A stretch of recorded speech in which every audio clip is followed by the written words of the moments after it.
Terbitnya matahari dari barat. Kalau bahasa sainsnya mungkin itu karena peredaran bumi di garis edarnya itu pas berada di titik ini. Berarti kalau bisa saya simpulkan secara mudahnya bahwa tahun baru Masehi itu hanya merayakan pergantian.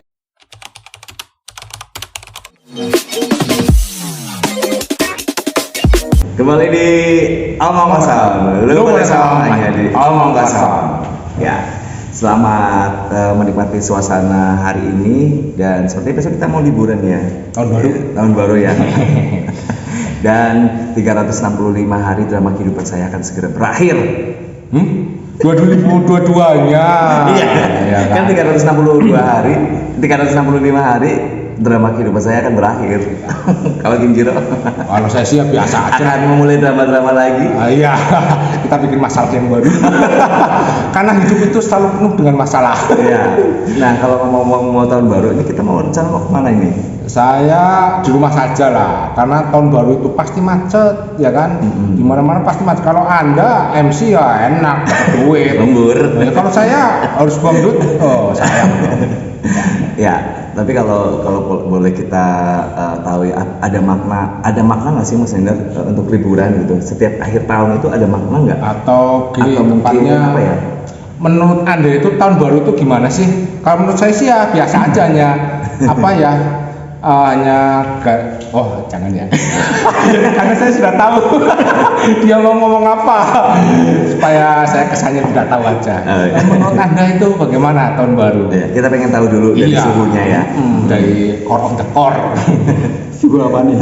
Berada atau? Agak mendekat Mas, supaya suaranya jelas.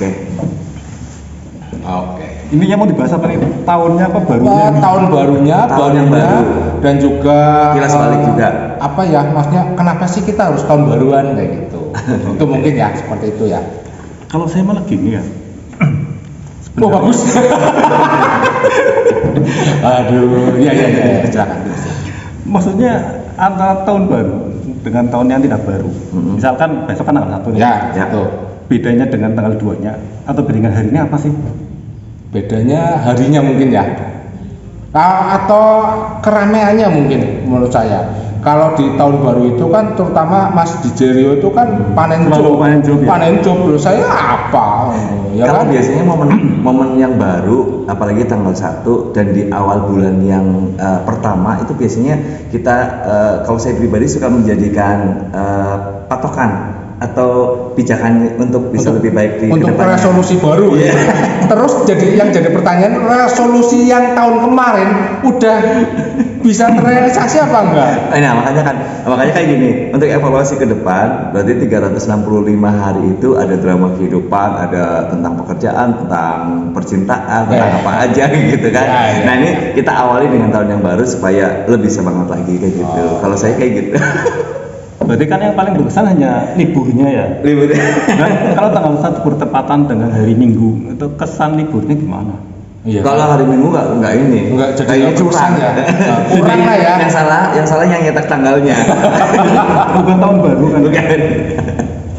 Soalnya Ya. gini, ya kita kan melihat perbedaan atau pergantian tahun itu hanya dari sudut pandang kalender kan.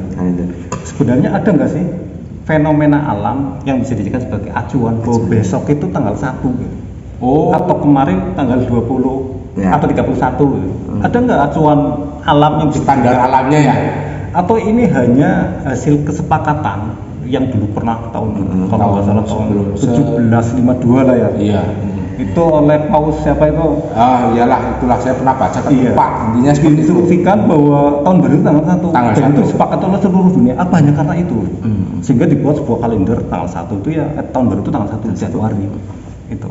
Tapi kita lihatnya itu kan memang karena perhitungan matahari. Kalau kita lihat di kalender Hijriah itu kan tanggal 1 jelas. Fenomenanya jelas ya. Fenomena jelas. Ada terlihat hilal di ufuk Hilal barat. kan?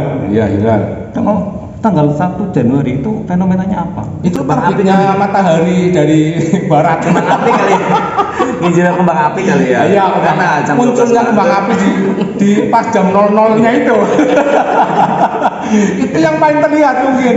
Kalau bahasa sainsnya mungkin itu karena peredaran bumi di garis edarnya itu pas berada di titik ini. Yang itu juga saya nggak bisa apa ya dengan secara ini bisa membuktikannya sih sebetulnya. Tingkat validasinya juga saya nggak tahu. Gitu loh. Oke, misalkan aja katakanlah tanggal 1 Januari sebagai awal tahun itu katakanlah kita sepakati misalkan matahari itu pas berada di atas Titik Katulistiwa. Katulistiwa. Oh iya. Nah, kita coba buat sebuah catatan. Mestinya kan kalau kita di Indonesia, khususnya di daerah Pontianak ya, pas dari Katulistiwa, tanggal 1 Januari ini misal. Ya misal loh ya. Misal. Berada tepat di atas Katulistiwa, berarti pada nanti pukul 12.00 siang gitu ya. Berarti nanti dicatat bahwa kita ketika berdiri siang hari tidak ada bayangannya persis di bawah kita. Ya. Atau misalkan ya, nah, nanti kalau misalkan beberapa hari berikutnya bayangan itu bergerak apa tidak. Terus nanti 1 Januari tahun berikutnya kita ukur lagi bayangan kita apakah masih tepat seperti apa tidak. Waduh, ribet sekali ya. Ribet sekali untuk membuktikan tingkat validannya lah ya. Bahwa 1 Januari betul-betul awal tahun. Betul awal tahun ya. Matahari itu kan secara itu memiliki garis edar semu kan. Kadang-kadang dia ada di sebelah utara Katulistiwa kurang lebih 23,5 derajat lah. Kemudian juga pada bulan-bulan tertentu ada sebelah sana Katulistiwa. Itu kan kurang lebih ya sekitar jaraknya ada 47 derajat lah.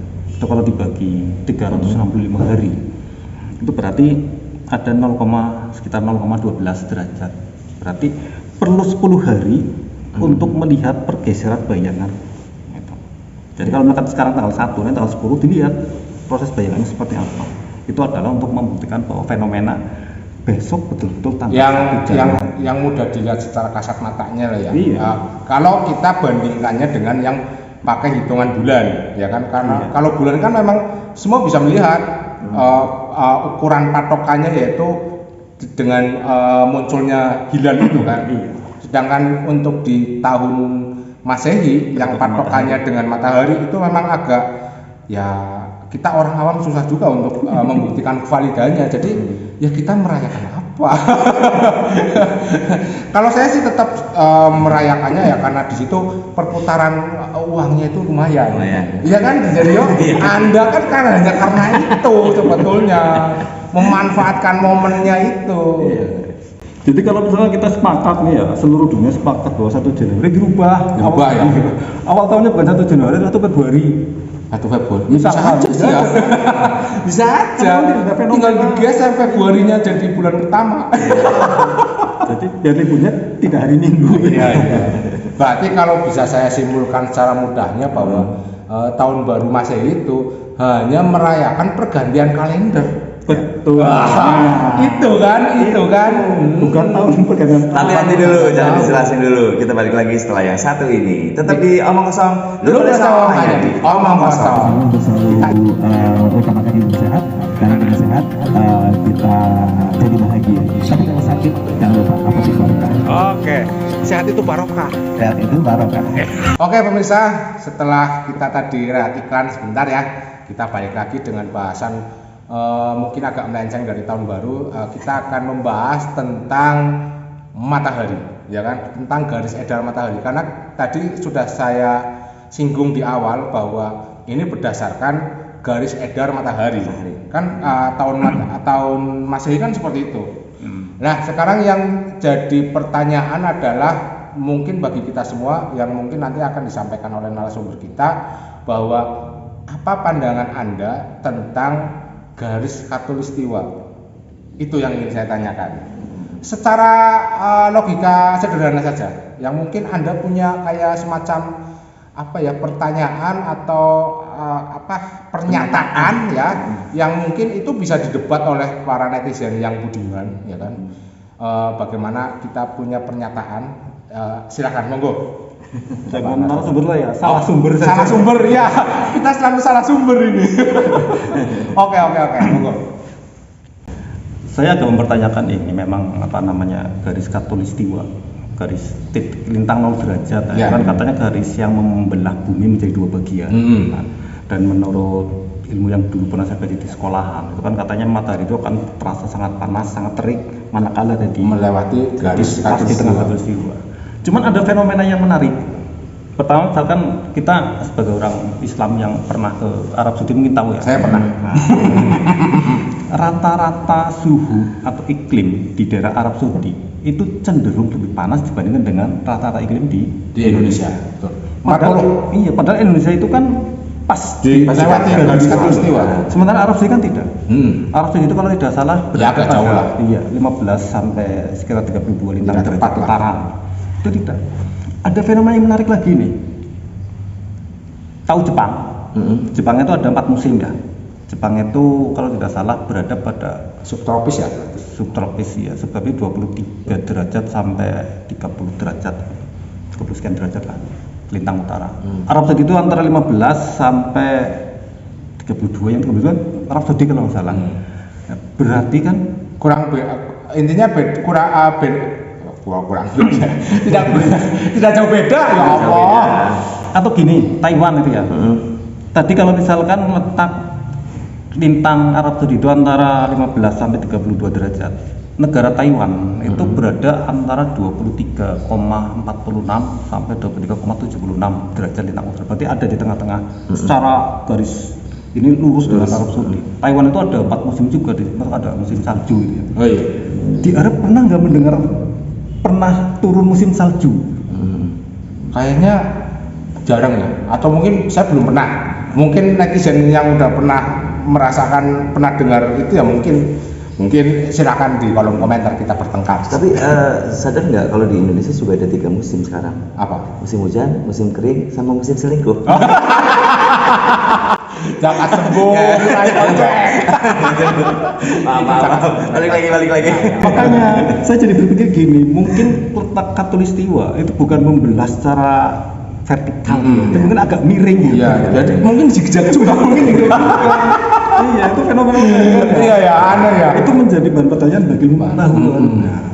Sementara ini kalau Nikola Tesla masih hidup mungkin saya bisa bertanya ke Nikola Tesla karena idola saya Nikola Tesla. Cuman berhubung Nikola Tesla sudah nggak ada, jadi ya mungkin ini tetap masih menjadi misteri. Atau mungkin netizen yang punya pengetahuan lebih daripada Nikola Tesla Boleh komentar ya? Komentar. Boleh komentar. Kita adu argumen lah ya. Boleh disanggah, boleh disetujui. Tapi ya memang agak menggelitik juga ya, kenapa kita yang dilewati garis khatulistiwa yang terutama di Pontianak itu ya. Suhunya tidak se-ekstrim yang di Arab Saudi. Di Arab Saudi itu waktu saya itu di atas 40 loh kadang. Udaranya aja panas loh. Tapi kalau di Indonesia kan ya Masih di bawah rata-rata. masih di bawah rata-rata 40 lah, masih inilah. Dan juga kondisi alamnya juga segar gitu ya, udaranya segar. Ya itu mungkin netizen bisa berargumen ya karena di Indonesia banyak tumbuh-tumbuhan gitu loh, sedangkan di Arab Saudi enggak, mungkin bisa seperti itu sih. Jadi mungkin yang perlu dicermati adalah bahwa adanya negara yang memiliki 4 musim itu bukan sepenuhnya dipengaruhi oleh letak pada ekuator. Ada faktor lain. Ya mungkin seperti itu. Tapi memang betul sih agak menggelitik juga ya. Ya. Baik, dan kita bertiga tim Kinjiri Mr. Kinjiri mengucapkan selamat tahun baru buat teman-teman. Kalau saya enggak, kalau saya selamat mengganti kalender. Kalau masalah perayaannya silahkan lah ya. Mau dengan cara apa, cuman intinya berarti kita hanya ganti kalender. Gitu. Saya ada perbedaan antara lemburan dan liburan. Oke. Lembur tipes. Libur bahagia. Silakan. Oke, ini quote-nya terakhir. Kuat ya? Iya dong, harus. Kalau di sini harus ada quote. Langsung kita nih punya quote. Iya, quote. Aduh, saya jadi deg-degan nih. Quote-nya. Dengar quote-nya jadi deg-degan ini. Adakah yang mengesankan dan menyentuh kedalaman jiwa dari detik-detik berlalunya bilangan menit 23.59 menuju 00.00? Adakah perbedaan suasana yang dapat terasa oleh jiwa saat jarum detik berdetak menuju bilangan 00.01? Ataukah benak hanya berfata morgana dengan keriuhan yang terlihat oleh mata? Bukankah Tuhan telah mengabarkan bahwa pergantian masa yang sesungguhnya adalah manakala jiwa menemukan kedamaian sehingga layak mendapat ucapan salamun hiya hatta.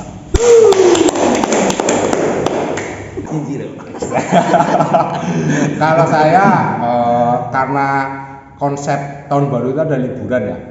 Seringkali netizen itu mengatakan bahwa ketika tidak ada jalan keluar, maka kita harus keluar jalan-jalan. Itu bullshit. Itu hanya modus, ya kan?